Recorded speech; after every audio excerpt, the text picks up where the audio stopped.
আসসালামু আলাইকুম ওয়া রাহমাতুল্লাহি ওয়া বারাকাতুহু। সম্মানীয় শ্রোতা মণ্ডলী, নামাজ হলো আল্লাহ তাআলা একটা গুরুত্বপূর্ণ ইবাদত। এই নামাজ আল্লাহ তাআলা কোরআনের মধ্যে 82 থেকে 83 জায়গায় নামাজ আল্লাহ তাআলা ঘোষণা করেছেন। আর নামাজ এমন একটা ইবাদত যে নামাজের ব্যাপারে আল্লাহ তাআলা এমন কোনো রকমভাবে কোনো ছাড় দেননি।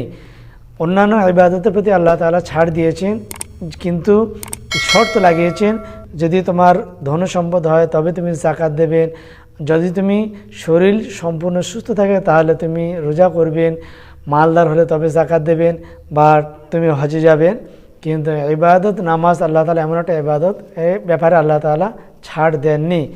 বলা হয়েছে যদি তুমি দাঁড়িয়ে না পড়তে পারো তাহলে বসে পড়বে, আর যদি বসে না পড়তে পারো তাহলে শুয়ে পড়বে, আর যদি শুয়ে না পড়তে পারো তাহলে তুমি ইশারায় পড়বে। মানে শেষ পর্যায়ে পর্যন্ত আল্লাহ তাআলা কখনো ছাড় দেননি। অতএব সেই নামাজ আমাকে কেমনভাবে পড়তে হবে আমরা বুঝতে পারছি। এই নামাজের মাধ্যমে আল্লাহ তাআলার একগ্রতা আর আল্লাহ তাআলার নৈকট্য হাসিল করা সবথেকে সহজ পন্থা। সাহাবা রাদিয়াল্লাহু তাআলা আনহু আজমাইনরা এই নামাজের মাধ্যমে তানাদের প্রয়োজনকে মিটিয়ে নিয়েছেন। আজ আমরা নামাজ পড়ে নিজেদের কোনো প্রয়োজন মেটাতে পারছি না, নামাজের মধ্যে আমাদের কোনো ধ্যান নেই, আমরা একবারও ভাবছি না বা কোনো দিন নিজেদের মধ্যে এই অনুতপ্ত অনুশোচনা আমরা আনতে পারিনি যে আমার নামাজ কত টাকা সঠিক হচ্ছে বা আমি নামাজ কত টাকা সঠিক পড়ছি। নামাজের মধ্যে আমাদের নামাজ পড়ে আজ পর্যন্ত আমি আল্লাহ তাআলার কাছ থেকে কিছু না নেওয়ার সবথেকে বড় কারণ হচ্ছে এটাই, আমি নামাজের মধ্যে এখনও পর্যন্ত একগ্রতা আনতে পারি নাই। আর একগ্রতা না আনার কারণে আজ আমার নামাজের মধ্যে কোনো খেয়াল নেই, একগ্রতা নষ্ট হয়ে যাওয়ার কারণে আমি আল্লাহ তাআলার কাছে এখনও পর্যন্ত মাহবুব হতে পারছি না বা আমি আল্লাহ তাআলা কিছু নিতে পারছি না, লেনেওয়ালা আল্লাহ তাআলার কাছ থেকে এখনও হয়নি। অতএব নামাজের মধ্যে একগ্রতাটা খুবই গুরুত্বপূর্ণ একটা অধ্যায় আর একটা জিনিস, সেটা আমার একগ্রতা হাসিল করতে হবে। কিছু সময় দেখা যায় যে এক শ্রেণীর মানুষ নামাজে এলো, নামাজের মধ্যে বিভিন্ন রকম খেলা ঘুরধুলো করছে বা বিভিন্ন রকম কাজ করছে। এমন কিছু নামাজের মধ্যে কাজ আছে যে কাজগুলো করলে আপনার নামাজ ভেঙে যাবে। অতএব আমরা সেই কাজগুলো জানি না বা সেই মশলাগুলো না জানার কারণে আমার অ্যাকচুয়ালি নামাজ হচ্ছে না, আমার মশলা না জানার কারণে আমি ভাবছি নামাজ হয়ে যাচ্ছে, সেই হিসাবে আমি নামাজ পড়ে নিচ্ছি।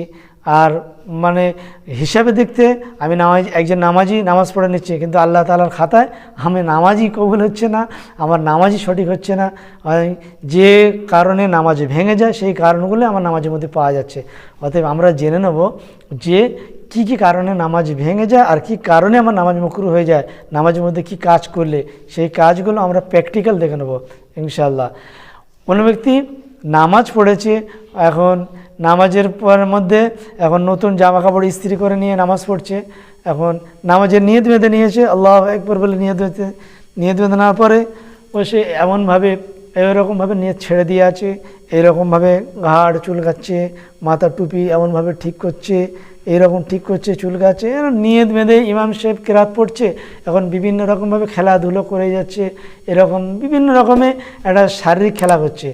যদি নামাজের মধ্যে আপনি নিয়ত অনেকক্ষণ ছেড়ে রাখেন বা এমন কোনো কাজ করেন যে কাজটা বাইরে কোনো ব্যক্তি যদি দেখে যে ও ব্যক্তি নামাজের মধ্যে নেই, তাহলে আপনার নামাজ তো হবে না, নামাজ ভেঙে যাবে। অতএব আপনি নামাজ পড়ার পরে আপনি রুকুতে গেলেন, রুকুতে গিয়ে এরকম নামাজে এমন জামাটা নিয়ে খেলা করছেন, এরকমভাবে তুলে ধরলেন, এমনভাবে জামা হাত ঘোরাচ্ছেন, এরকমভাবে জামার ভাঁজ ঠিক করছেন, এরকমভাবে রুকুতে গিয়ে এরকমভাবে জামা গুড়িয়ে নিচ্ছেন, পিছন দিক থেকে এই যেটা আছে পিছন দিকে এটা গুড়িয়ে নিচ্ছেন, জামার ইস্ত্রি ভাঁজ নষ্ট হয়ে যায় বলে। আবার বসার সময় এরকমভাবে এমনভাবে গুছিয়ে নিচ্ছেন, এমনভাবে ঠিক করছেন, এরকম ভাঁজ ঠিক করে হাত ঠিক করে সুন্দরভাবে বসে আত্মাইয়াতে বসে শুধু জামা কাপড় ঠিক করছেন, টুপি ঠিক করছেন, জামার ভাঁজ নষ্টর ভয়েতে বা জামার ধুলো না লাগে সেই সমস্ত ভয়ের কারণে যদি এমনটাই আপনি নামাজের মধ্যে করেন তাহলে আপনার নামাজটা মাকরুহ হবে। অতএব এরকম কাজ করা নামাজের মধ্যে মাকরুহ হবে, আর আপনার নামাজের যে পরিপূর্ণতা, যে সওয়াবের পাওয়ার কথা ছিল, আপনি পরিপূর্ণতা সওয়াবটাই পাবেন না। যে নামাজের মধ্যে আল্লাহ তাআলার ওয়াদা আছে সেই নামাজটাই আপনার হলো না। এইরকম নামাজের মধ্যে জামা নিয়ে খেলা করা, বিভিন্ন অঙ্গ প্রত্যঙ্গ ভাব ভঙ্গি করা, এগুলো করা মাকরুহ। অতএব আমরা আগামী দিন থেকে যেটা জানা ছিল না, মনের অজান্তে করে ফেলেছি, আল্লাহ তাআলা আমাদেরকে ক্ষমা করে দিন। আগামী দিন থেকে আমরা যখন নামাজ পড়ব এই ভুলগুলো আমরা কখনোই করব না ইনশাআল্লাহ। এবং যে কাজ করলে নামাজে ভেঙে যাবে বা নামাজ মাকরুহ হবে, এই কাজ থেকে আমরা বিরত থাকব। সঠিক নামাজ আমরা পড়ার চেষ্টা করব।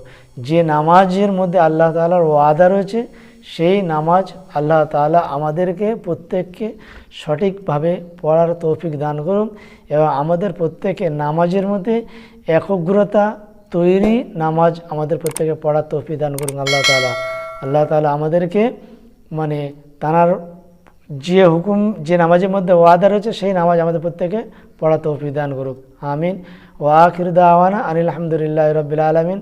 আসসালামু আলাইকুম ওয়া রাহমাতুল্লাহি ওয়া বারাকাতুহু।